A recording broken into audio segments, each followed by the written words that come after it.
ஏற்படுகிறது. இது எதனால் உண்டாகிறது? தேவன் நமக்காக நன்மைக்கு ஏதுவாகவே செய்திருக்கிறார் என்று கர்த்தருடைய வார்த்தை சொல்லுகிறது. ஆனால் இந்த தீமை என்னுடைய வாழ்க்கையிலே அது எப்படி வந்தது? வாசிப்போம், எடுத்தவர்கள் வாசிப்போம். ரோமருக்கு எழுதின நிருபம் 8வது அதிகாரம் 28வது வசனம்.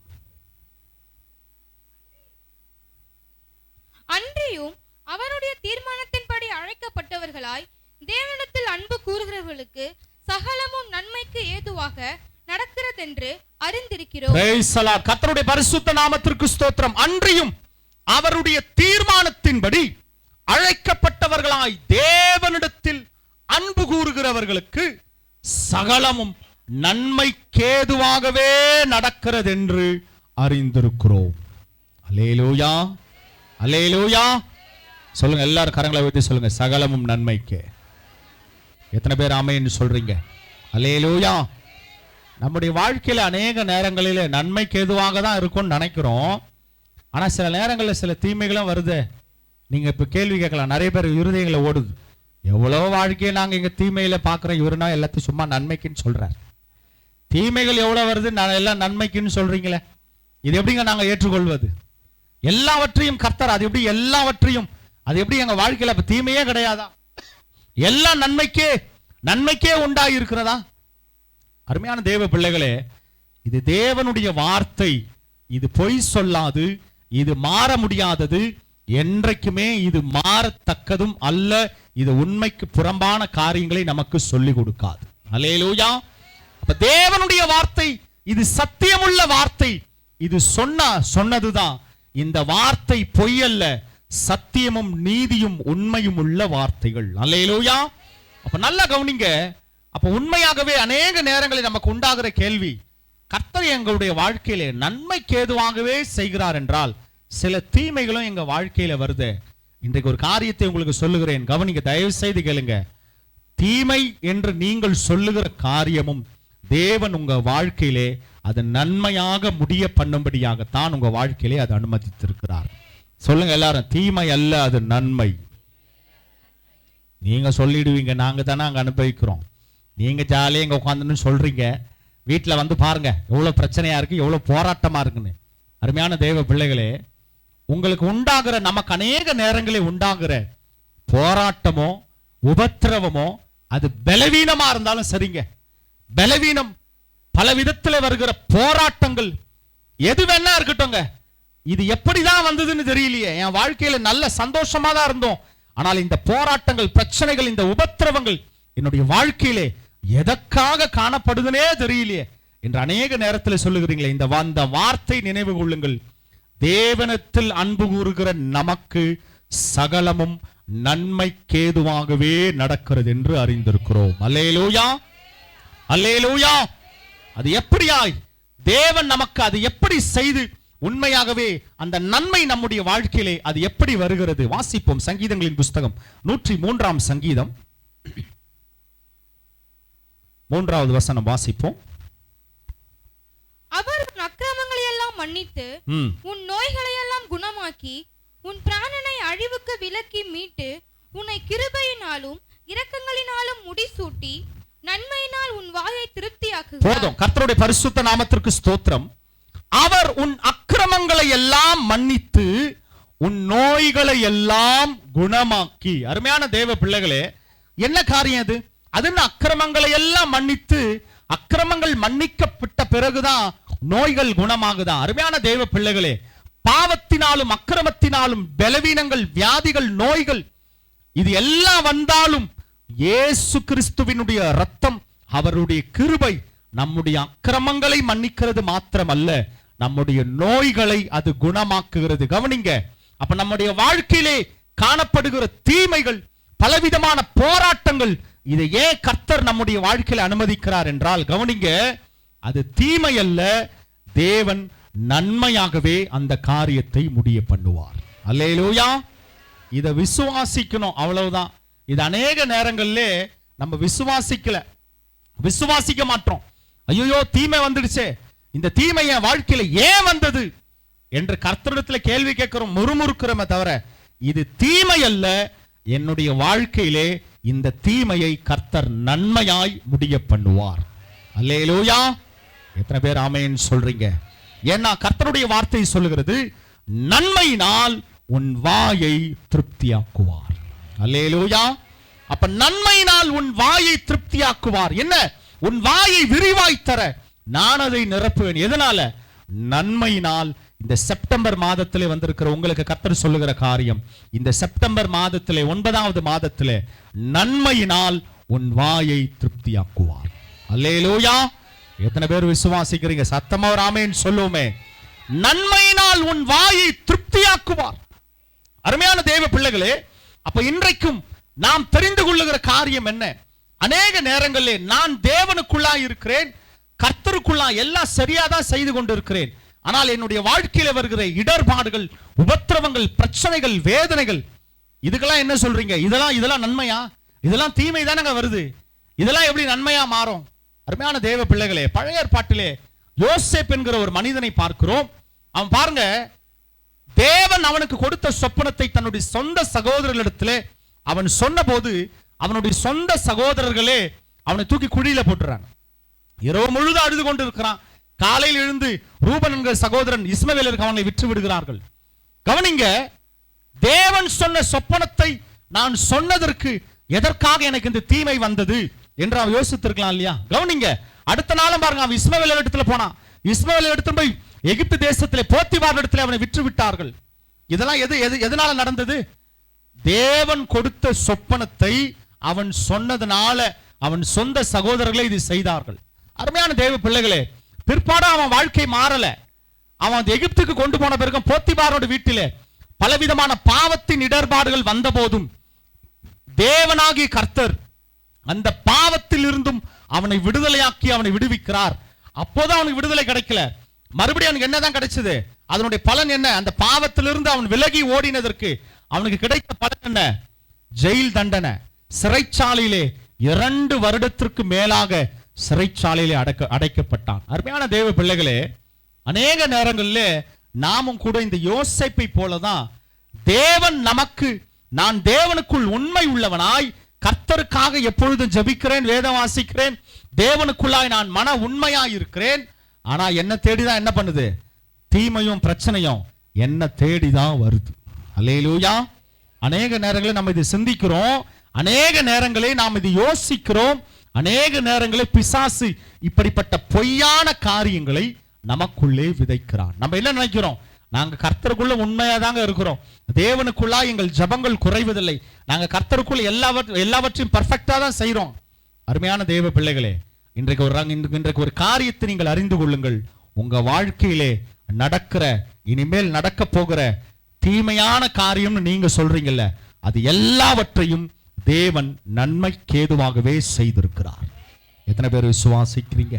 அல்லேலூயா.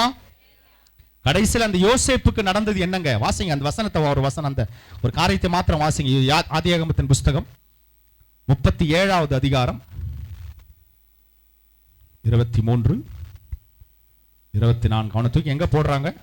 யோசேப்பு தன் சகோதரத்தில் சேர்ந்த போது யோசேப்பு உடுத்திக் கொண்டிருந்த பலவர்ண அங்கே அவர்கள் கழற்றி அவனை எடுத்து அந்த குழியிலே போட்டார்கள். அது தண்ணீர் இல்லாத வெறும் குழியா இருந்தது. தூக்கி தன்னை குழியில போட்டாங்க, தண்ணீர் இல்லாத வெறும் குழி. அநேக நேரங்கள்ல நமக்கு இப்படிப்பட்ட தீமை தான் வருதுன்னு நம்ம நினைக்கிறோம். எங்க இருக்கிறோம்? நல்லா தானங்க இருந்தது என் வாழ்க்கை, ஆனா இன்னைக்கு எங்க இருக்க நானு? அவன் எங்க இருக்கிறான்? தேவன் சொன்ன காரியத்தை வெளிப்படுத்தினதற்காக குழியில தூக்கி யோசேப்பை போட்டுட்டான். அநேக நேரங்களில் நம்ம இப்படிதான் நினைக்கிறோம், என்னப்பா அநியாயம் செய்யறவன், அக்கிரமம் பண்றவன் நல்லா ஜாலியா சந்தோஷமா இருக்கான், நான் கர்த்தர் எனக்கு சொன்ன காரியத்தை என் சகோதரத்துல சொன்னேன், இன்னைக்கு நான் குழி உள்ள இருக்கிறேன், என் வாழ்க்கை ஏன் இப்படி மாறுச்சு அப்படின்னு நினைக்கிறோம். அநேக நேரங்களில் நான் நன்மை தானப்பா, கர்த்தர் சொன்னதை தானே சொன்னேன், ஏன் எனக்கு இந்த தீமை வந்தது? அநேக நேரத்தில் தேவனிடத்திலே முறுமுறுக்கிறோம், நாம் கேள்விகளை கேட்கிறவர்களாய் காணப்படுகிறோம். அருமையான தேவ பிள்ளைகளே, இன்றைக்கு கர்த்தர் உங்களுக்கு சொல்லுகிற காரியம், இந்த யோசேப்பின் வாழ்க்கையை எடுத்துக்கொள்ளுங்களேன். அந்த போத்திபாரனுடைய வீட்டிலே அவன் அடிமையாய் விற்கப்பட்டான், அடிமையாய் இருந்தான். ஒரு நாள் வருகிறது, அந்த ராஜாவுக்கு ஒரு சந்தேகம் ஏற்படுகிறது சொப்பனத்துல, அதை விடுவிக்க யாராலும் முடியவில்லை. ஒரு மனுஷன் இருக்கிறான் சிறைச்சாலைக்குள்ளே, ஒரு மனுஷன் இருக்கிறான், கூட்டி கொண்டு வாங்கடா அவனை. யார் பேரு? அவன் பேர் யோசேப்பு. அவன் எல்லாவற்றையும் சரி செய்கிறான், எல்லா சொப்பனத்திற்கும் விளக்க சரியா கொடுக்கிறான் என்று கூட இருந்தவன் சொல்றான். பாருங்க, அன்றைக்கு எல்லாராலும் ஒதுக்கப்பட்டவன், தீமை அவன் வாழ்க்கையிலே வந்தது என்று நம்ம வாசிக்கும் போது நம்மள கூட அநேகருக்கு என்னப்பா இது, நல்ல யோசேப்பு கர்த்தருக்குள்ள இருக்கிறான், எல்லாவற்றையும் செய்கிறான், ஆனா அவனுக்கு பிரச்சனைக்கு மேல பிரச்சனை தொடர்ந்து கொண்டே இருக்குது, தீமைக்கு மேல தீமை தொடர்ந்து கொண்டே இருக்குது. ஒன்னும் தீமை இல்ல, உங்க வாழ்க்கையில கர்த்தர் செய்கிற நன்மையோட ப்ராசஸ் தான் நீங்க தீமை என்று சொல்லிக் கொண்டிருக்கிறீர்கள். அல்லேலூயா. நீங்க விசுவாசித்து என்னுடைய வாழ்க்கையிலே இது தீமை அல்ல நன்மை என்று நீங்க விசுவாசித்தாலே உங்க வாழ்க்கையின் முடிவு நன்மைக்கு ஏதுவாகவே அந்த காரியத்தை செய்து முடிப்பார். எத்தனை பேர் விசுவாசிக்கிறீங்க? அல்லேலூயா. எந்த சங்கீத புஸ்தகத்தில் சொல்லியிருக்க, அவர் உன் அக்கிரமங்களை எல்லாம் மன்னித்து, அந்த அக்கிரமங்கள் மன்னிக்கப்பட்டதனாலதான் இன்னைக்கு நம்ம சபையிலே கர்த்தர் உட்கார வைத்திருக்கிறார். ஒருவேளை அந்த இயேசு கிறிஸ்துவின் ரத்தம் நம்முடைய அக்கிரமங்கள் இன்னைக்கு மன்னிக்கப்படவில்லை என்றால், நம்முடைய நோய்கள் குணமாகப்படவில்லை என்றால், அப்ப அந்த தீமை என்று நம்ம நினைக்கிறோம். இயேசு கிறிஸ்துவின் ரத்தம் சிந்தப்பட்டதனாலதான், இயேசு கிறிஸ்துவின் ரத்தம் எனக்குள்ளே வந்ததனாலதான் தீமைகளை கர்த்தர் அகற்றி அந்த தீமையையும் கர்த்தர் நன்மையாய் எனக்கு முடிய பண்ணி இருக்கிறார். அல்லேலூயா. அப்ப கவனிங்க, கடைசியில் அந்த யோசேப்புக்கு ஒரு காரியம் வருகிறது, யாராலும் விடுவிக்க முடியல. ஆனால் யோசேப்பு அந்த ராஜாவினுடைய சொப்பனத்திற்குரிய சந்தேகத்தை யோசேப்பு விடுவித்ததனாலே, கவனிங்க அருமையான தேவ பிள்ளைகளே, அந்த கர்த்தரை அறியாத ஒரு ராஜா சொல்லுகிறான், இந்த யோசேப்பு வணங்குகிற தேவன் தான் இந்த உலகத்திலே உண்மையான தேவன். அல்லேலூயா. அந்த ராஜ்யத்திலே, அந்த எகிப்து தேசம் முழுமைக்கும் அன்றைக்கு அடிமையாயிருந்த, தீமையில் இருந்த, தீமைக்கு மேல தீமையை பெற்றுக் கொண்டிருந்த அந்த யோசேப்பு, அவனுடைய வாழ்க்கையை நீங்க பார்க்கும்போது சிறு வயதிலிருந்து பிரச்சனைகளும் தோல்விகளும் தீமைகளும் அவனை தொடர்ந்து கொண்டே இருந்தது. ஆனால் தீமை அல்ல, தீமைகளையும் கர்த்தர் அவனுக்கு நன்மையாய் மாற்றினார். அந்த எகிப்து தேசம் முழுமைக்கும் வேற யாரும் அல்ல, பார்வோனுக்கு பிறகு யோசேப்பை கர்த்தர் அதிகாரியாய் மாற்றினார். அல்லேலூயா. நம்முடைய வாழ்க்கையிலே அநேக நேரங்களிலே நம்ம இதை நம்ம அநேக நேரங்களில் இதை தான் நம்ம சிந்திக்கிறோம். நாங்க கர்த்தருக்கு உண்மையா தான் நாங்க இருக்கிறோம், எல்லாவற்றையும் ஒழுங்கா தான் செய்யறோம். ஆனா ஏன் வாழ்க்கையில் இந்த தீமையை கர்த்தர் அனுமதித்திருக்கிறார்? அநேக நேரங்களில் இதை சிந்திக்கிறோம், இதை கேட்டுக்கொண்டே இருக்கிறோம். இன்றைக்கு ஒரு காரியத்தை நீங்கள் நினைவில் கொள்ளுங்கள். உங்க வாழ்க்கையிலே நடக்கிற, இப்பொழுது நடந்து கொண்டிருக்கிற, இனியும் உங்க வாழ்க்கையிலே எது நடந்தாலும் அது நன்மைக்கு ஏதுவாகவே கர்த்தர் செய்து கொண்டிருக்கிறார். இன்னும் சத்தமா ஒரு ஆமென் சொல்லுவோம். அல்லேலூயா, அல்லேலூயா. இன்னும் நன்மைக்கு ஏதுவான காரியங்களை கர்த்தர் செய்து கொண்டிருக்கிறார். அருமையான தேவ பிள்ளைகளே, அப்ப என்னுடைய வாழ்க்கையிலே அப்ப தீமையெல்லாம் நன்மைக்கா? ஆமா. அந்த வார்த்தையை நல்லா கூர்ந்து கவனிச்சீங்கன்னா தெரியும். இந்த ரோமர் 8:28, தேவனிடத்தில் அன்பு கூறுகிறவர்களுக்கு, ஆமென் சொல்லுமே. நம்ம ஒரு பாடல் பாடணுமே, பாவிகளுக்கும் துரோகிகளுக்குமே இயேசு நன்மை செய்கிறார். சத்தமா ஒரு ஆமென் சொல்லுங்க. அப்ப தேவனிடத்தில் அன்பு கூறுகிற அவருக்காக அவருடைய சொந்த ரத்தத்தை நமக்காக சிந்தி இருக்கிறார், அவருடைய சொந்த ஜீவனை நமக்காக தந்திருக்கிறார். நம்முடைய வாழ்க்கையிலே, நம்முடைய காரியங்களிலே இயேசு தீமை செய்வாரா? எத்தனை பேர் ஆமென் சொல்றீங்க? அப்ப நம்முடைய வாழ்க்கையிலே அவர் நியமித்திருக்கிற எல்லா காரியங்களையும் நன்மைக்கேதுவாகவே அவர் செய்திருக்கிறார். அல்லேலூயா. பல ஆண்டுகளுக்கு முன்பாக, ஒரு 30-35 உள்ள 40 வருடங்கள் கூட இருக்கும், பல ஆண்டுகளுக்கு முன்பாக ஒரு சுவிசேஷகர், ஒரு ஊழியர் இந்த மீஞ்சூர் பகுதி, அந்த இடத்துல இப்பவே அது கொஞ்சம் இதுவாக தான் இருக்கும். அந்த நாட்களிலே ரொம்ப அங்கங்க உள்ள வீடுகள், அந்த இடத்துல ஒரு சபை இருந்தது. அந்த இடத்துல சபையிலிருந்து ஒரு அழைப்பு, ஒரு பாஸ்டர் அழைப்பு கொடுத்திருந்தார். கவனிங்க தயவுசெய்து, இது உண்மையா நடந்த சம்பவம், இது இதுவான காரியம், உண்மையா நடந்த சம்பவம். அந்த இடத்துல அழைப்பு கொடுத்திருந்தார். அவர் சாயந்தரம், ஐயா ஒரு 5:30 மணிக்கு வந்துருங்க, இந்த இடத்துல இங்க நம்ம சபையில ஒரு மாலை ஆராதனை, ஒரு விடுதலை கூட்டம், நீங்க ஒரு செய்தி கொடுத்துட்டு நீங்க கடந்து போங்கன்னாரு. அந்த இப்பதான் எல்லாரும் பைக் கார்லாம் இருக்கு, அப்ப அதெல்லாம் கிடையாது, எல்லாம் பஸ் தான். அந்த நாட்களே அந்த சுவிசேஷகர் அந்த பஸ் எல்லாம் பிடித்து அந்த இடத்துல, அந்த மெயின் ரோட்ல இருந்து ஒரு 2 கிலோமீட்டர் போகணும், உள்ள சபை இருந்தது. எல்லாம் போனார். 5:30 மணிக்கு போனார். 6 மணிக்கு ஆரம்பிக்கப்பட்டது, ஆராதனை ஆரம்பிக்கப்பட்டது. நல்ல முறையில் கர்த்தர் பெரிய விடுதலை தந்தார். நல்ல செய்தியும் பகிர்ந்து கொண்டார். செய்தியும் பகிர்ந்து கொண்டு எல்லாம் முடித்து எல்லாருக்கும் ஜபித்து எல்லாருக்கும் முடிக்கும் போது கிட்டத்தட்ட 9 மணி, 9:15, 9:30 மணிக்கு ஆக போகுது. அப்பெல்லாம் பார்த்தீங்கன்னா இப்போ இருக்கிற மாதிரி பஸ் வசதிலாம் அப்போ கிடையாது. அப்போல்லாம் குறிப்பிட்ட நேரத்துக்கு தான் பஸ் வரும். ஒரு 30-40 வருடத்துக்கு முன்பாக குறிப்பிட்ட நேரம், ஒரு 8:30-9க்குலாம் பஸ் எல்லாம் ஸ்டாப் பண்ணிடுவாங்க. அதுவும் சண்டேனா ரொம்ப கம்மியாக தான்.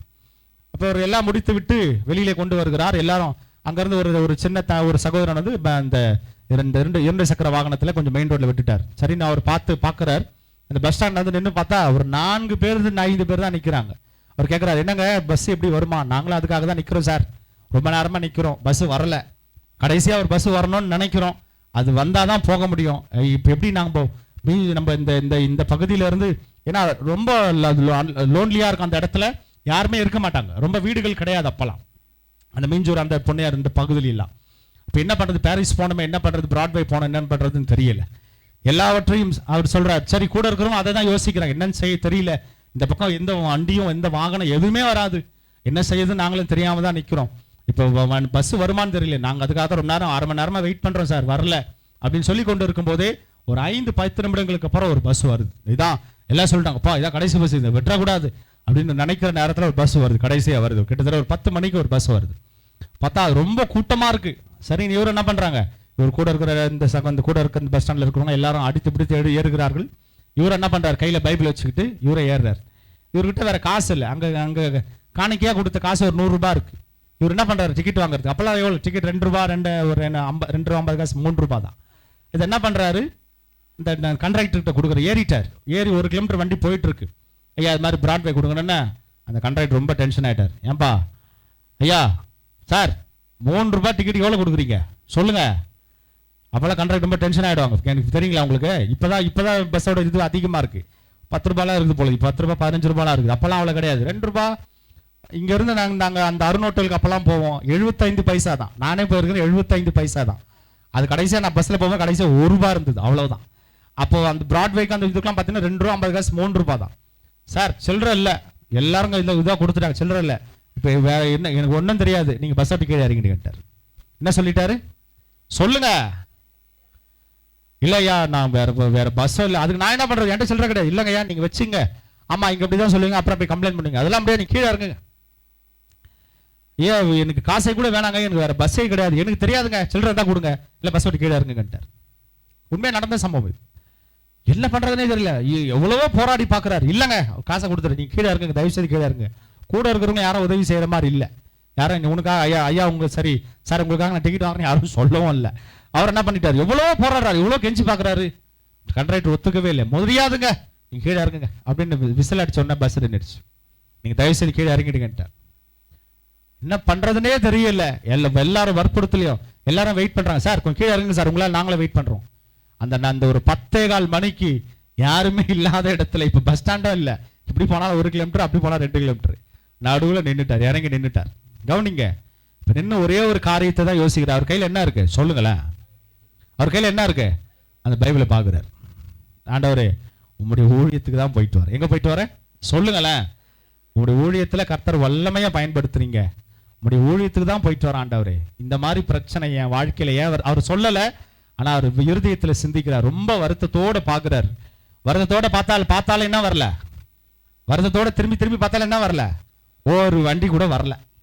அந்த நான் அந்த சைட்ல நான் அப்பெல்லாம் போயிருக்கேன், பகல்லே அந்த இடம் காலியா தான் இருக்கும், ரொம்பலாம் பெரிய வாகனங்கள்லாம் கிடையாது. இப்போ அந்த இடம் டெவலப் ஆயிடுச்சு. இப்படியும் பாக்குறாரு ஒரே இருட்டு, இப்படியும் பாக்குறாரு ஒரே இருட்டு. அந்த ஸ்ட்ரீட்ல இந்த ரோட் லைட்டுலாம் அவ்வளவா கிடையாது. சரி வேற வழி இல்லை, திரும்பி போக முடியாது, சரி இப்படியே போகும் அப்படின்னு இயேசு நான் சோத்திரம்பா அப்படின்னு சொல்லி ஜெபம் பண்ணிக்கிட்டே நடந்து போறாரு. ஒரு 1/2 மணி நேரம், கிட்டத்தட்ட ஒரு 1/2 hour கிட்ட நடக்கிறாரு. மழை நாட்கள் வேற, அது மழை வேற நின்று பெய்யுது, மழை வேற பயங்கரமா இருக்கிட்டு வர, நடந்தே போகிறாரு. ஒரு 20 நிமிஷம் நடந்துட்டாரு, 2 கிலோமீட்டர் நடந்துட்டாரு. வண்டி வரல, பின்னாடி கடைசியில ஒரு மேலாக நடந்து யாரோ ஒரு வியாபாரி போனதுக்காக அப்பெல்லாம் இந்த டிவிஎஸ் சாம்பிள் சொல்லுவாங்க, சின்ன ஒரு முப்பட் மாதிரி ஒன்று இருக்கும். அந்த பைக்ல ஒருத்தர் மெதுவா சின்ன லைட்டை போட்டு பின்னாடி ஒருத்தர் வரார். வந்த உடனே கையை போட்டார், சொன்ன உடனே அவர் நிறுத்திட்டார். என்னங்க ஐயா என்ன பிரச்சனை, என்ன போனோம், எங்க போனோம், நீங்க இது மாதிரி எந்த இடத்துக்கு போகணும் அப்படின்னு கேட்ட உடனே, இது மாதிரி சார் பஸ் நான் கடைசி பஸ் அதை விட்டுட்டேன், தயவு செய்து எனக்கு எங்கேயாவது கூட்டு போய் பஸ் ஸ்டாண்ட்ல விட்டுருங்க. சார் எவ்வளவுதான் பஸ் எல்லாம் போயிடுச்சு, இன்னைக்கு ஞாயிற்றுக்கிழமை பஸ் எல்லாம் கிடையாது, அப்படி எங்க தான் போறீங்க? இல்லை சார் நான் இது வரைக்கும் தான் போங்க, நீங்க எங்க போறீங்களோ கொஞ்சம் பஸ் ஸ்டாண்ட்ல விட்டுருங்க அப்படின்னு அவர் ஏற்றி கொண்டு அப்பா சோத்திர ஆண்டவரே நன்றி அப்படின்னு ஒரு 1/2 மணி நேரம் ஆயிடுச்சு. மெதுவாக அந்த வண்டி போய் ரொம்ப ஸ்பீட்லாம் போகாது, இந்த டிவிஎஸ் சாம் மெதுவாக உருட்டிக்கிட்டு போயிட்டே இருக்குது. ஒரு 10 நிமிடங்கள் போனதுக்கப்புறம் பயங்கரமான ஒரே கூட்டம், பயங்கரமா இருக்கும். அந்த இரவு நேரத்தில் பயங்கர கூட்டம், ஒரு 2-3 ஆம்புலன்ஸ் எல்லாம் நிக்குது, பயங்கரமான கூட்டம். என்ன பண்றதுன்னே தெரியல, எல்லாம் பயங்கர வழியே இல்லை, அவங்க போறதுக்கு வழி இல்லை. போலீஸ் எல்லாம் எல்லாம் திருப்புறாங்க, அப்படி போங்க அப்படி போங்கன்றாங்க. என்னாச்சு, என்ன அப்படி என்ன ஒரே போலீஸார், என்னாச்சு இந்த நேரத்தில், என்ன ஒரு இதுவா இருக்க, ஒரே ஆம்புலன்ஸ் மயக்கமா இருக்க, என்ன விஷயம் தெரியலையே அப்படின்னு நினைத்து கொண்டிருக்கும் போது அப்புறம் இவர் கூட இருக்கிற இவரை கீழே இறங்கிட்டாங்க. என்னாச்சுங்க, என்ன இது இந்த நேரத்தில் ஒரு ஆம்புலன்ஸ்? இல்லை சார், இந்த மீஞ்சூர்லேருந்து லாஸ்ட்டாக ஒரு கடைசியாக ஒரு வண்டி வந்தது, என்னன்னு தெரியல, அந்த பிரேக் ஏதோ ஃபெயிலியர் போல இருக்கு. அந்த பஸ்ஸில் கூட்டமாக இருந்தாங்க, நேராக போய் ஒரு பள்ளத்தில் விழுந்துருது. பஸ்ஸில் இருக்கிற மொத்த பேரும் உள்ளே போயிட்டாங்க. இப்போதான் ஒவ்வொருத்தராக காப்பாற்றிட்டு இருக்கிறோம். பஸ் உள்ளதா இருக்கு, ஒவ்வொருத்தராக இப்போதான் காப்பாற்றிட்டு இருக்கோம். கிட்டத்தட்ட எல்லாருமே அதில் மறித்து போயிட்டாங்க. எத்தனை பேர் ஆமென் சொல்றீங்க? கர்த்தர் உங்க வாழ்க்கையிலே நீங்கள் தீமை என்று நினைக்கிறீர்கள், அதை நன்மைக்கு ஏதுவாகவே அவர் செய்து கொண்டிருக்கிறார். இப்ப அவர் நினைத்திருக்கலாம்ல, என் கையில பைபிள் இருக்கு, நான் கர்த்தருடைய ஊழியத்துக்கு தான் போயிட்டு வரோம், எல்லாரும் சந்தோஷமா அந்த பஸ்ல போறான். ஆனா கர்த்தர் என்ன மட்டும் என்ன பண்றாரு சொல்லுங்களேன்? உன்னை தீமையிலிருந்து கர்த்தர் விலக்கி விடுகிறாரே தவிர தீமையும் வாழ்க்கையிலே தொடருவதில்லை, தீமைகளையும் கர்த்தர் நன்மையாக மாற்றுகிறார். இது உண்மையாய் நடந்த சம்பவம். உண்மையாய் அந்த ஊழியரே இது சாட்சி அநேக இடத்துல சொல்லி இருக்கிறார். எத்தனை பேர் விசுவாசிக்கிறீங்க? எல்லாரும் கை வச்சு சொல்லுங்க, கர்த்தர் என் வாழ்க்கையில செய்கிறது தீமை அல்ல, நன்மை. சொல்லுங்களேன் தயவு செய்து. அல்லேலூயா. சில நேரங்களில் உங்களுக்கு ஏற்படுகிற சில பிரச்சனைகள், சில போராட்டங்கள் உங்க வாழ்க்கையிலே அக்னிமயமான சோதனைகளை போன்று உங்க கண்ணுக்கு தெரியும். ஆனால் உங்க வாழ்க்கையிலே கர்த்தர் தீமைக்கேதுவாய் உங்களை உருவாக்கவில்லை, உங்களை நடத்தவில்லை, நன்மைக்கேதுவாகவே உங்களை நடத்தி கொண்டிருக்கிறார். சத்தமா ஒரு ஆமென் சொல்லுவோம். இன்னும் சத்தமா ஒரு அல்லேலூயா சொல்லுவோமே. அல்லேலூயா. இதுதான் நம்முடைய வாழ்க்கையிலே நாம் தெரிந்து கொள்ளுகிற காரியம். நம்ம நினைக்கலாம், என்னாச்சு, எல்லாம் நல்லா இருக்கிறாங்களே, எனக்கு ஏன் இந்த தீமை வருது? இல்ல, அவர்களை விட மேலான இடத்திற்கு கர்த்தர் உங்களை கொண்டு போகும்படியாய் இந்த தீமை என்று நீங்கள் நினைக்கிறீர்கள், அந்த தீமையையும் கர்த்தர் நன்மைக்கு ஏதுவாகவே உங்களை அனுமதித்திருக்கிறார். சில பலவீனங்கள், சில போராட்டங்கள் எங்கள் வாழ்க்கையிலே வருகிறது என்றால், அந்த பலவீனங்களையும் அந்த நாம் நினைத்து கொண்டிருக்கிற பலவீனம், போராட்டம் என்று சொல்லுகிற காரியங்களும் உங்கள் ஆத்துமா ஈடேறும்படியாய், நீங்கள் பலனடையும்படியாய் நன்மைக்கேதுவாகவே கர்த்தர் உங்க வாழ்க்கையில் அனுமதித்திருக்கிறார். விசுவாசிக்கிறவங்க ஆமென் சொல்லுவோமே. இன்னும் சத்தமா ஒரு ஆமென் சொல்லுவோமே. அல்லேலூயா. வேத புஸ்தகத்தில் நாம் ஒரு 3 வாலிபர்களை பார்க்கிறோம். Shadrach, Meshach, Abednego. இவர்களும் பாருங்க, தேவனிடத்தில் உண்மையாய் இருந்ததற்காக அவர்களுக்கு கிடைக்கிற பலன் என்ன தெரியுமா? அக்கினி சூளையிலே அவர்கள் போடப்படுகிறார்கள். தேவனுக்கு எப்படி இருக்கிறாங்க? உண்மையா இருக்கிறாங்க. கர்த்தரிடத்தில் வைராக்கியம் உள்ளவர்களாய் இருக்கிறார்கள். ஒழுங்காய் ஜெபிக்கிறவர்கள், ஒழுங்காய் கர்த்தருக்குள்ளாய் தியானம் செய்கிறவர்கள். ஆனால் அவர்களை தேடி தீமை வருகிறது. கவனிங்க, அவங்க சொல்றாங்க, அந்த தீமைக்கு பாருங்க, அந்த சாத்ராக், மேஷாக், ஆபேத்நேகோ அந்த தீமைக்கெல்லாம் அவங்க கவலைப்படவே இல்லை. அந்த தீமைக்கெல்லாம் அவங்க ஒண்ணுமே அவங்க யோசிக்கல. அவங்க தைரியமா சொல்றாங்க, இந்த அக்கினி சூளையின் நடுவில் இருந்து தேவன் எங்களை விடுவிக்க வல்லவர். அல்லேலூயா. விடுவிக்கலனாலும் பரவாயில்லையா, கர்த்தர் எங்களோடு இருந்து எங்களை பாதுகாப்பார். அல்லேலூயா. நாங்கள் எங்கள் உயிருள்ள தேவனை ஆராதிப்பதை நாங்கள் நிறுத்தவே மாட்டோம். சத்தமா ஒரு ஆமென் சொல்லுவோமே. அல்லேலூயா. வாசிங்க அந்த வசனத்தை, தானியேலின் புஸ்தகம் 3வது அதிகாரம்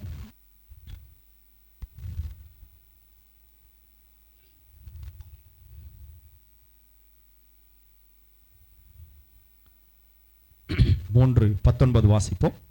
அப்பொழுது நேபுகாத்நேச்சாருக்கு கடுங்கோபம் உண்டு. சாத்ராக், மேஷாக், ஆபேத்நேகோ என்பவர்களுக்கு விரோதமாய் அவனுடைய முகம் வேறுபட்டது. சூளையை சாதாரணமாய் சூடாக்குவதை பார்க்கிலும் 7 மடங்கு அதிகமாய் சூடாக்கும்படி நேபுகாத்நேச்சார் என்கிற ராஜா அவனுக்கு விரோதமா தான் ஒரு பொற்சிலை நிறுத்தி அதை 30 நாட்களுக்குள்ளே நீங்க வணங்கி முடிச்சிடணும்னு சொல்றான். இவெல்லாம் அந்த ஊர்ல இருக்கிற, தேசத்துல இருக்க எல்லாரும் வணங்கி முடிச்சிட்டாங்க. ஆனால் கவனிங்க, இந்த சாத்ராக், மேஷாக், ஆபேத்நேகோ 3 வாலிபர்கள் கர்த்தருக்காக வைராக்கியமாய் நின்று, தேவன் எங்களுக்கு செய்த நன்மைகளுக்கு இதெல்லாம் நாங்க வணங்க மாட்டோம், நாங்கள் தேவனை மாத்திரமே ஆராதிப்போம். அல்லேலூயா. இதை கேட்ட ராஜாவுக்கு பயங்கர கோபம் உண்டாகி 1 மடங்கு சூடாக்குவர அந்த அக்னி சூளை 7 மடங்கு சூடாக்கிட்டான். இப்ப என்ன பண்றாங்க? அதை கொண்டு போய் போடுறாங்க. வாசிங்க.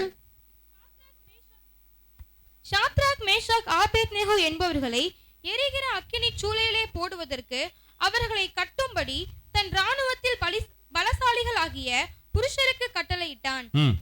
அப்பொழுது அவர்கள் தங்கள் சால்வைகளோடும் நிசார்களோடும் பாகைகளோடும் மற்ற வஸ்திரங்களோடும் கட்டப்பட்டு எரிகிற அக்கினி சூளையின் நடுவிலே போடப்பட்டார்கள். பாருங்க, அவங்க போட்டிருக்கிற ட்ரெஸ்ஸோட அப்படியே தூக்கிட்டு போயிட்டு ராணுவங்கள் இருக்கிற ஜனங்களை கொண்டு போய் அந்த அக்கினி சூளையின் நடுவிலே 7 மடங்கு சூடாக்கப்பட்ட அக்கினி சூளையின் நடுவிலே அவர்களை கொண்டு போய் போட்டார்கள். அருமையான தேவ பிள்ளைகளே, நம்முடைய வாழ்க்கையிலும் அநேக நேரங்களிலே இப்படிப்பட்டதான அக்கினி சூளையின் போன்ற வாழ்க்கை, அக்கினி சூளையின் போன்ற காரியங்கள், நிகழ்வுகள் நம்முடைய வாழ்க்கையிலும் காணப்படும். நல்லா கவனிங்க. 3 வாலிபர்கள் இருக்கிறாங்க. அதுல யாராவது ஒருத்தர் சொல்லியிருக்கலாம்ல, டேய் எல்லாரும் வணங்கிட்டாங்கடா, வா நம்மளும் போவோம், என்ன எல்லாம் முடிஞ்சு போச்சு, எல்லாரும் வணங்கிட்டாங்க இந்த தேசத்துல இருக்கிறவங்க, இப்ப நம்ம வணங்குறதுல என்ன ஆயிட போகுது, வா போயிட்டு வணங்கலாம். கவனிங்க, தேவனுக்காக எதையும் நாம் விட்டு கொடுக்கிறவர்களாய் பின்வாங்குகிறவர்களாய் அல்ல, தேவனுக்காக வைராக்கியம் உள்ளவர்களாய். அதனாலதான் சொல்லப்படுது, தேவனிடத்தில் அன்பு கூறுகிறவர்களுக்கு சகலமும் நன்மைக்கு ஏதுவாய். அல்லேலூயா. எத்தனை பேர் சொல்றீங்க உண்மையாய் தேவனிடத்தில் அன்பு கூறுகிறோம்? என்ன சத்தம் இதுக்கு மட்டும் ஆமேன் குறைஞ்சு, சத்தத்தையுமே குறைஞ்சு போச்சு. தேவனிடத்தில் உண்மையாய் அன்பு கூறுகிறோம். அல்லேலூயா. அப்போ உண்மையாய் என்ற வார்த்தை பயன்படுத்தப்பட்டிருக்கிறதானால் சகலமும் நன்மைக்கே. அல்லேலூயா. பாருங்க, உள்ள தூக்கி போட்டாச்சு. இப்ப உள்ள தூக்கி போட்டாச்சு எல்லாருக்கும். அப்ப அந்த ராஜாக்கு இப்பதான் சந்தோஷமா இருக்குது. அப்பா என்கிட்ட நீ வேலை காட்டுற, நான் சொன்ன காரியத்துக்கு நீ இதா பண்ண மாட்டேற, கீழ்ப்படிய மாட்டியா அப்படின்னு உள்ள தூக்கி போட்டாங்க. உள்ள தூக்கி போட்டோன்னே இந்த ராஜாவும் எல்லாரும் பாக்குறாங்க, அப்பா 3 பேரும் உள்ள நெசங்கிருப்பானுங்கடா, எல்லாமே போயிருக்கும். கவனிங்க. ஆனா இப்ப இந்த ராஜா பாக்குறான், உள்ள இருக்கிறவன் எப்படி சாகுறான்றத நான் பார்க்கணும்டா, என்னை கூட்டு போங்க அந்த இடத்துக்கு. அந்த அக்கினி சூளை மேல இருந்து பாக்குறாங்க, உள்ள எட்டி பாக்குறாங்க என்ன நடக்குது அந்த இடத்துல. வாசிங்க 33 34 வாசிங்க. சாரி 24. அப்பொழுது ராஜாவாகிய நேபுகாத்நேச்சார் பிரமித்து தீவிரமாய் எழுந்திருந்து தன் மந்திரிமார்களை நோக்கி, 3 புருஷரை அல்லவோ கட்டுண்டவர்களாக அக்கினியிலே போடுவித்தோம் என்றான்.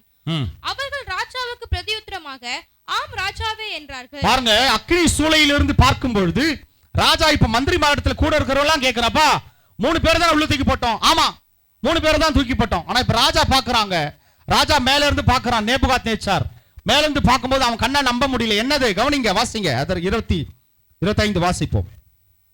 அதற்கு அவன், இதோ 4 பேர் விடுதலையாய் அக்கினியின் நடுவிலே உலாவுகிறதை காண்கிறேன். கவனிங்க, 3 பேர் தானே தூக்கி போட்டோம். ஆமா, ஆனா ராஜா சொல்றான் 4 பேர் விடுதலையோடு அக்கினி நடுவிலே உலாவுகிறார்களே, அந்த 4வது ஆள் யார மாதிரி இருக்கிறாராம்? வாசிங்கம்மா. அவர்களுக்கு ஒரு சேதமும் இல்லை, 4ஆம் ஆளின் சாயல் தேவபுத்திரனுக்கு ஒப்பா இருக்கிறது. ஆமென். அல்லேலூயா. 4ஆம் ஆளின் சாயல் யார மாதிரி இருக்கா? அப்படின்னா யாருங்க? தேவபுத்திரன்னா யாரு சொல்லுங்களேன். தேவனுடைய குமாரன் யாருங்க? ஆண்டவராக இயேசு கிறிஸ்துவே அன்றைக்கு சாத்ராக் மேஷாக் ஆபேத்நேகோ நடுவில் அக்கினி சூளை நடுவில் இறங்கி இருக்கிறார். எத்தனை பேர் ஆமென் சொல்றீங்க? அல்லேலூயா. ஆண்டவராக இயேசு கிறிஸ்து உனக்கு உண்டாகிற பிரச்சனைகள், அக்கினி சூளையின் போன்ற நிகழ்வுகள், உனக்கு ஏற்பட்ட அனுபவங்கள், உனக்கு ஏற்பட்ட தீமைகள், நீங்க நினைக்கிறீங்க இது என்னப்பா தீமை? ஒன்னும் பயப்படாதீங்க. உள்ள தூக்கி போட்டுட்டாங்க, எரிந்து சாம்பலா இருப்போம் என்று ராஜாவும் கூட இருந்தவங்க நினைக்கிறாங்க. ஆனால் இயேசு கிறிஸ்து உள்ள இறங்கிட்டாரு. அக்கினி சூளை இல்ல, ஃபுல்லா ஏசி போட்ட பாரு. நம்மால் 4 பேர் உள்ள சுத்துறாங்க. அல்லேலூயா. உள்ள 3 பேரும் சுத்துறாங்க. ஆண்டவராக இயேசு கிறிஸ்து கூட தேவ புத்திரனுடைய சாயலாய் ஒரு நேபுகாத்நேச்சார், தேவனை அறியாத ஒரு ராஜா, அவரை குறித்து கட்டளையிடுகிறான். சத்தமா ஒரு ஆமென் சொல்லுவோமே. அல்லேலூயா. இப்ப மேல தூக்கிட்டு அவன் பாக்குறான், அவன் கண்ணை நம்ப முடியல. இப்ப மேல தூக்கிட்டு அவன் ஒரு வார்த்தை சொல்றான் பாருங்க. வாசிங்கம்மா, வாசிங்க 26. அப்பொழுது நேபுகாத்நேச்சார் எரிகிற அக்கினி சூளையின் வாசலண்டைக்கு வந்து, உன்னதமான தேவனுடைய தாசராகிய ஷாத்ராக் மேஷாக் ஆபேத்நேகோ என்பவர்களே, நீங்கள் வெளியே வாருங்கள். போதும். கர்த்தருடைய பரிசுத்த நாமத்திற்கு ஸ்தோத்திரம். என்ன சொல்றான்? நம்முடைய ஆண்டவர் எப்படிப்பட்டவரா? சொல்லுங்க எல்லாரும், அந்த வார்த்தையை சொல்லுங்க எல்லாரும் சொல்லுங்க. நேபுகாத்நேச்சார் எரிகிற அக்கினி சூளையின் வாசலண்டைக்கு வந்து, உன்னதமான தேவனுடைய தாசராகிய சாத்ராக் மேஷாக் ஆபேத்நேகோ என்பவர்களே. அல்லேலூயா. அப்ப கவனிங்க, அப்ப அப்ப நம்முடைய ஆண்டவர் உன்னதமானவர் என்றால் நமக்கு நமக்கு தீமையான காரியங்களை அவர் செய்வதற்காக நம்மை அழைக்கவில்லை. நம்முடைய தீமை என்று நீங்கள் நினைக்கிறதையும் நன்மையாக மாற்றுவதற்காகவே கர்த்தர் உங்களை அழைத்திருக்கிறார். அல்லேலூயா. அக்கினி சூளையின் வாழ்க்கை, அக்கினி போன்ற எரிகிற அக்கினி 7 மடங்கு, இப்படி அக்கினி சூளை போன்ற காரியங்கள் நம்முடைய வாழ்க்கையிலே நடந்தேறுகிறது. அதை கர்த்தர் அனுமதித்திருக்கிறார் என்று பாருங்க. அவங்க பாருங்க, கர்த்தரை நோக்கி கூப்பிடல, என்ன ஆண்டவரே நாங்க உண்மையா இருந்தோமே, எங்களை தூக்கி அக்னி சூளையில போடுறாங்களே, என்ன ஆண்டவரே நீங்க பார்த்துட்டு இருக்கீங்க, அதை பத்திலாம் அவங்க கவலைப்படவே இல்லை. என் வாழ்க்கையில கர்த்தர் தீமைக்காக எங்களை அழைக்கலையா, நன்மையா தான் கர்த்தர் மாற்றுவார். அவனை விசுவாசி. இந்த சாத்ராக் மேஷாக் ஆபேத்நேகோ 3 வாலிபர்களும் அவன் வாழ்க்கையில பாருங்க, அவன் தெளிவா இருக்கிறாங்க, தெளிவா சொல்றாங்க, தேவன் இந்த அக்கினி சூளையில் இருந்து எங்களை விடுவிக்க வல்லவர். அல்லேலூயா. எத்தனை பேர் சொல்றீங்க, கர்த்தர் விசுவாசத்தோடு சொல்றீங்க, இப்படிப்பட்ட சூழ்நிலைகள் வந்தாலும் அதை நன்மையாய் தேவனாகிய கர்த்தரால் மாற்ற முடியும். அல்லேலூயா. இததான் அப்போஸ்தலனாகிய பவுல் இப்படி சொல்லுகிறார். இதே காரியத்தை தான் அப்போஸ்தலனாகிய பவுல் கொஞ்சம் மாற்றி சொல்லுகிறார். வாசிப்போம். ரோமருக்கு எழுதின நிருபம் 5வது அதிகாரம்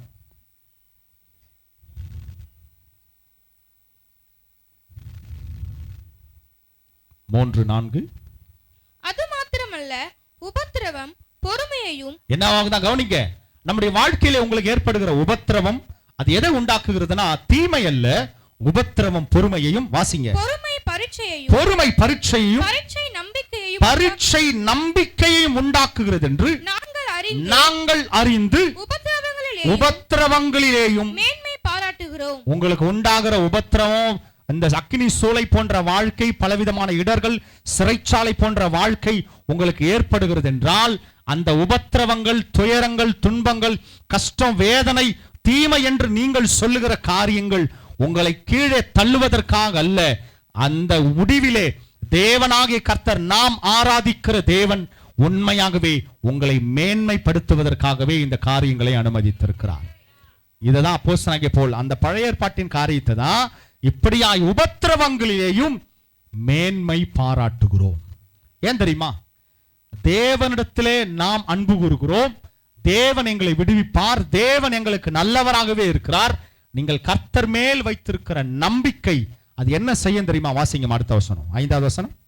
மேலும் நமக்கு அருளப்பட்ட பரிசுத்த ஆவியினாலே தேவ அன்பு நம்முடைய இருதயங்களில் ஊற்றப்பட்டிருக்கிற தேவ அன்பு, அந்த தேவ அன்பு தான் நம்ம தேவனிடத்தில் அன்பு கூறுகிறோம். அந்த தேவ அன்பை நாம் உருவேற்படுவதற்கு முன்பாகவே, இந்த உலகத்திலே, இந்த உலகம் தோன்றுவதற்கு முன்பாகவே நம்மை அழைத்திருக்கிறார், நம்மை தெரிந்தெடுத்திருக்கிறார், நம்மை பலப்படுத்தியிருக்கிறார். அந்த தேவ அன்பு நம்மிடத்திலே வெளிப்படுகிறது என்றால் வாசிப்போம். தேவ அன்பு நம்முடைய இருதயங்களில் ஊற்றப்பட்டிருக்கிறபடியால் அந்த நம்பிக்கை நம்மை வெட்கப்படுத்தாது. எத்தனை பேர் ஆமென் சொல்றீங்க? சத்தமா ஆமென் சொல்லுமே. தேவ அன்பு, நாங்கள் தேவனிடத்திலே வைத்திருக்கிற நம்பிக்கை எங்களை ஒரு நாளும் வெட்கப்படுத்தாது. அல்லேலூயா. இதுதான் உங்க கேள்விக்கான பதில். சத்தமா சொல்லுங்க. தேவன் மேல் வைத்திருக்கிற நம்பிக்கை. எல்லாரும் சொல்லுங்கன்னா என்னங்க, 4 பேர் மாத்திரம் சொல்லுங்க. எல்லாரும் சொல்லுங்க. தேவன் மேல் நாங்கள் வைத்திருக்கிற நம்பிக்கை எங்களை ஒரு நாளும் வெட்கப்படுத்தாது. அல்லேலூயா. தீமையிலே நீங்கள் விழுந்து போவதற்காக அல்ல. ஏன்னா அந்த சங்கீத புஸ்தகத்தில் இறுதியா சொல்லி முடிக்கிறேன். சங்கீத புஸ்தகத்தில் ஒரு வார்த்தை சொல்லப்பட்டிருக்குதுல்ல, என்னது? சங்கீத புஸ்தகம் 3 அந்த 5வது வசனம் வாசிங்கம்மா. 5வது வசனத்தில் என்ன சொல்லப்பட்டிருக்குது? 103:5.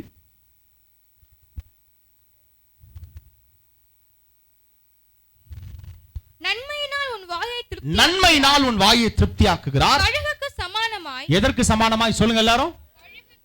கழுகுக்கு சமானமாய். உன் வயது திரும்ப வால வயது போல. இந்த கழுகுக்கு ஒரு தன்மை இருக்கு, கவனிங்க. இந்த கழுகுக்கு ஒரு தன்மை இருக்கு, அதுக்கு ஒரு குணநலன்கள் இருக்கு. என்ன தெரியுமா? கழுகு நல்ல உயரத்துல இருக்கு, அவ்வளவு உயரத்துல, எல்லா பறவைகளுக்கும் மேலாக உயரத்துல அது பறந்து மேல இருந்து கீழே பூமி பார்க்கும், உயரத்துல பறக்கும். அதுக்கு ஒரு பழக்கம் உண்டு.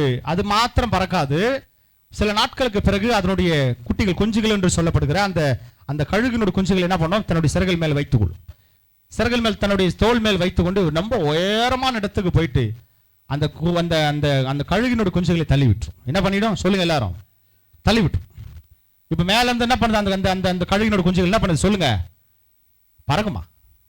இப்ப தள்ளி விட்டோன்னு என்ன பண்ண, அந்த அந்த குஞ்சுகள் என்ன பண்ண சொல்லுங்க? மேல இருந்து கீழே அதுங்க பார்க்கும், ஆஹா என்ன நம்ம அம்மா நல்லா தான் மேலே தூக்கின்னு போச்சு, ரொம்ப நல்லா சந்தோஷமா தூக்கின்னு போச்சு, மேல இருந்து கீழே தள்ளி விடுச்சையா, பூமி நோக்கி போறோமே, ஆஹா இந்த தீமை எங்க வாழ்க்கையில வந்துடுச்சு, அவ்வளவுதான் போலது, கீழே விழுந்து விழ போறோம் போல இருக்கு அப்படின்னு அந்த கழுகுகள் என்ன பண்ணோம், நல்லா தூக்கின்னு போச்சு, அம்மா என்னன்னு தெரியல கீழே நம்ம தள்ளி விட்டுருச்சு அப்படின்னு மெதுவா அது பூமியை நோக்கி கீழே வரும்போது, பூமிக்கும் அந்த பூமிக்கு கொஞ்சம் உயரம் இருக்கும்போது அவ்வளவு உயரத்தில் இருக்கிற கழுகு வேகமாய் பறந்து வந்து மறுபடியும் அந்த கழுகு அந்த அதனோட குஞ்சுகளை மேலே தூக்கி கொண்டு போகும். சத்தமா ஒரு ஆமென் சொல்லுவோமே. இப்ப மேல தூக்கிட்டு போற அந்த கழுகு ஏன் தள்ளி விடுது சொல்லுங்களேன்? நல்ல மேல அழகா தூக்கிட்டு போகுது, ஒழுங்கா அது உட்காந்து வீட்டுல அந்த கூடுகளை சாப்பிட்டுக்கிட்டாது இருக்கும், எதுக்கு அங்க இருந்து அதை வற்புறுத்தி கூட்டு வந்து உயரத்துல கூட்டு போய் அங்க இருந்து ஏன் தள்ளி விடுது? எதுக்காக? சொல்லுங்க. வெரி குட், சொல்லுங்க, சத்தமா சொல்லுங்க, சொன்னாதானே கேட்கும். அது பறக்க கத்து கொடுக்குது. என்னது எதுக்கு என்ன பறக்க கத்து கொடுக்குதுன்னா, என்னுடைய உயரத்துல நீயும் பறக்கணும். சத்தமா ஒரு ஆமென் சொல்லுமே. ஆண்டவரா இயேசு கிறிஸ்து நம்முடைய வாழ்க்கையிலே அநேக நேரங்களில் நமக்கு அதுதான் சொல்லப்படுகிறது, பொறுமை, உபத்திரவம், பரீட்சை, இது எதுவுமே நீங்கள் விழுந்து போவதற்கல்ல.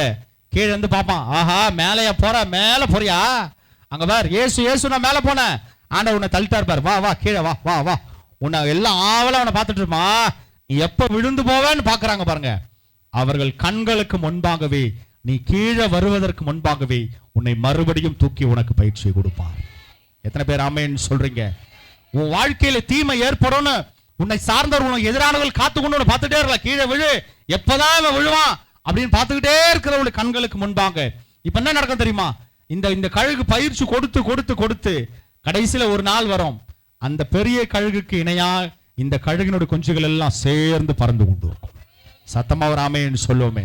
இது எதுக்கு தெரியுமா? கவனிங்க, கர்த்தருடைய வார்த்தை சொல்லுகிறது, கர்த்தருக்கு காத்திருக்கிறவர்களோ புது பலன் அடைந்து. அல்லேலூயா.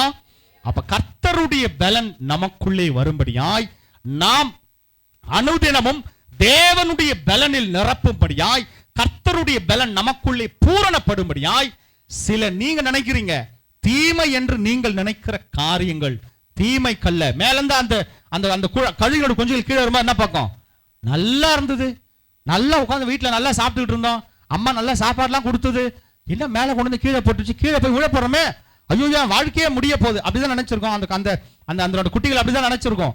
ஆனா கீழே விழுவதற்கு கர்த்தர் ஒரு நாளும் நம்மை அனுமதிக்கவே மாட்டார். காரணம், தேவன் மேல் அவருடைய அன்பு நம்முடைய இருதயங்களில் ஊற்றப்பட்டு இருக்கிறபடியால் அந்த நம்பிக்கை நம்மை இயேசுவின் வருகை வரைக்கும் பரலோகத்துக்கு போனாலும் அந்த நம்பிக்கை நம்மை வெட்கப்படுத்தாது. நீ விழுந்து போவதற்கு ஒரு நாளும் கர்த்தர் அனுமதிக்கவே மாட்டார். எத்தனை பேர் விசுவாசிக்கிறீங்க? உங்க வாழ்க்கையிலே தீமை என்று நீங்கள் சொல்லுகிற காரியங்களையும் கர்த்தர் நன்மைக்கு ஏதுவாகவே வைத்திருக்கிறார். ஏன் தெரியுமா? ஆண்டவராகிய இயேசு கிறிஸ்து நம்முடைய வாழ்க்கையிலே அவர் வைத்திருக்கிற தீர்மானம் என்னங்க? அவர் வைத்திருக்கிற நன்மை என்ன தெரியுங்களா? வாசிங்க இறுதியா ஒரே ஒரு வசனம், அதே ரோமருக்கு எழுதின நிருபம் 8வது அதிகாரம் 29வது வசனம். 8:29. தம்முடைய குமாரன் அநேக சகோதரருக்குள்ளே முதல் பேரானாய் இருக்கும் பொருட்டு தேவன் எவர்களை முன்னறிந்தாரோ அவர்களை தமது குமாரனுடைய சாயலுக்கு ஒப்பாய் இருப்பதற்கு இருக்கிறார். தேவன் நம்மை முன்னிறுத்த நோக்கம் என்னங்க? தேவன் நம்மை முன்னிறுத்த நோக்கம் என்ன தெரியுமா? அந்த வார்த்தை பாருங்க, நம்முடைய குமாரன் அநேக சகோதரருக்குள்ளே முதல் பேரானவராய் இருக்கும் பொருட்டு தேவன் எவர்களை முன்னறிந்தாரோ அவர்களை தமது குமாரனுடைய சாயலுக்கு ஒப்பாய் இருப்பதற்கு. சத்தமா ஒரு ஆமென் சொல்லுமே. தேவன் நம்ம மேல என்ன நன்மையை வைத்திருக்கிறாருங்க? இயேசு கிறிஸ்து அவர் எப்படி இந்த பூமியிலிருந்து பரலோகத்திற்கு எழுந்தருளி போனாரோ அவருடைய சாயலுக்கு ஒப்பா, ஈவனா, அவருக்கு ஈக்குவலா நம்மை உட்கார வைப்பதுதான் தேவன் நம்முடைய வாழ்க்கையிலே அவர் வைத்திருக்கிற நன்மை. அல்லேலூயா. அப்ப இவ்வளவு மேன்மையான காரியங்கள், நன்மையான காரியங்களை கர்த்தர் நமக்கு வைத்திருக்கும் போது நம்ம என்ன நினைக்கிறோம்? அநேக நேரங்கள்ல போராட்டம், பிரச்சனை, வேதனை, சில இடர்கள் வந்த உடனே கர்த்தர் என் வாழ்க்கையிலே தீமையை அனுமதித்து விட்டார். அல்லேலூயா. இன்றைக்கு ஒரு தீர்மானத்தோடு கடந்து போங்க. என் வாழ்க்கையில அது பலவீனமோ, போராட்டமோ, கஷ்டமோ, வேதனையோ, பிரச்சனைகளோ, தீமைகளோ எது வந்தாலும் என்னுடைய வாழ்க்கையிலே கர்த்தர் வைத்திருக்கிறது நன்மைக்கு ஏதுவாகவே நடக்கும். எத்தனை பேர் ஆமேன்னு சொல்றீங்க? சத்தமா ஒரு ஆமேன்னு சொல்லுவோமே. நல்ல சத்தமா ஒரு ஆமேன்னு சொல்லுவோமே. அல்லேலூயா. நல்லா தைரியமா சொல்லுங்க. நன்மைக்கு ஏதுவாகவே கர்த்தர் செய்ய போகிறார். அல்லேலூயா. இன்னைக்கு ஒரு தீர்மானம் எடுங்க. என் வாழ்க்கையில, உங்க வாழ்க்கையில ஒருவேளை ஏதோ ஒரு தீமை வந்துடுச்சு, ஏதோ ஒரு பிரச்சனை, ஏதோ ஒரு போராட்டம், நல்லா நினைவில் வைத்துக் கொள்ளுங்க. இந்த யோசேப்பு, சாத்ராக் மேஷாக் ஆபேத்நேகோ, இந்த வாலிபர்கள் நினைத்துக் கொள்ளுங்கள். யோசேப்பும் ஒரு வாலிபன் தான். இவர்கள் நினைத்துக் கொள்ளுங்கள். அவங்க வாழ்க்கையில எவ்வளவோ பிரச்சனை வந்தது, ஆனால் முடிவு நன்மைக்கு ஏதுவாகவே. அல்லேலூயா. கர்த்தர் உங்க வாழ்க்கையிலும் போராட்டம், பலவீனம், உபத்திரவம், பிரச்சனைகள், தீமைகள் எது வந்த போதிலும் கர்த்தர் மேல் நீங்கள் வைத்திருக்கிற நம்பிக்கை, அன்பு ஒரு நாளும் உங்களை வெட்கப்படுத்தாது. கர்த்தருடைய வார்த்தை சொல்லுகிறது, நன்மைக்கேதுவாகவே உங்களை நடத்துவார். அல்லேலூயா. விசுவாசிக்கிறீங்களா? அல்லேலூயா. சத்தமா ஒரு ஆமென் சொல்லுவோமே. அல்லேலூயா. இனிமே உங்க வாழ்க்கையில போராட்டம் தான் என்ன சொல்லுவீங்க? சொல்லணும் தான் நாங்களும் நினைக்கிறோம். சொல்ல முடியலையே, வரமாட்டத சொல்லணும் தான் நினைக்கிறோம். இப்பதான் பண்றாங்க. நீலம் இருங்க, கொஞ்சம் இருங்க. இப்பதான் மெதுவா கேட்கறேன். கேளுங்கம்மா, வச செய்தியை கேளுங்க.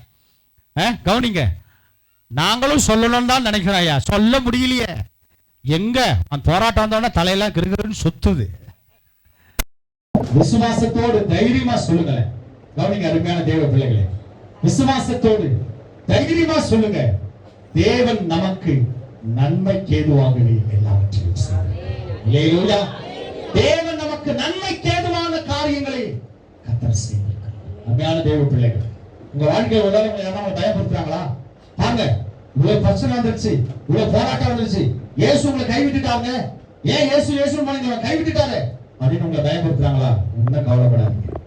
இயேசு தேவனுடைய சாயல், இயேசு கிறிஸ்துவனுடைய தம்முடைய குமாரின் சாயலின்படியாய் உங்களை உயர்த்துவதே கர்த்தர் நமக்கு வைத்திருக்கிற நன்மை. அது பரலோகமா இருந்தாலும் சரிங்க, இந்த பூமிக்குரிய வாழ்க்கையா இருந்தாலும் கவனிங்க, கர்த்தருடைய நன்மை உங்க வாழ்க்கையிலே வந்து சேரும். அல்லேலூயா. இன்றைக்கு இருக்கிற சூழ்நிலைகள், இன்றைக்கு இருக்கிற பிரச்சனைகள், இன்றைக்கு இருக்கிற போராட்டம், இதை பார்க்காதீங்க. இதை விட மேலான நன்மைகள், கிருபைகளை, பெரிதான நன்மைகளை கர்த்தர் உங்க வாழ்க்கையிலே செய்ய போகிறார். அல்லேலூயா. எத்தனை பேர் விசுவாசிக்கிறீங்க? சத்தமா ஒரு ஆமென் சொல்லுமே. தேவனுடைய வார்த்தைக்குள்ளாய் நிலைத்திருப்போம். கர்த்தர் நமக்கு தேவனிடத்தில் அன்பு கூறுகிறவர்களுக்கு சகலமும் நன்மைக்கு ஏதுவாக செய்கிறார். ஆமென். தொடர்ந்து கர்த்தருக்குள் நிலைத்திருப்போம். தேவனுடைய வார்த்தையில் பலப்படுவோம். கர்த்தர் தாமே இந்த வசனங்களை ஆசீர்வதிப்பார்.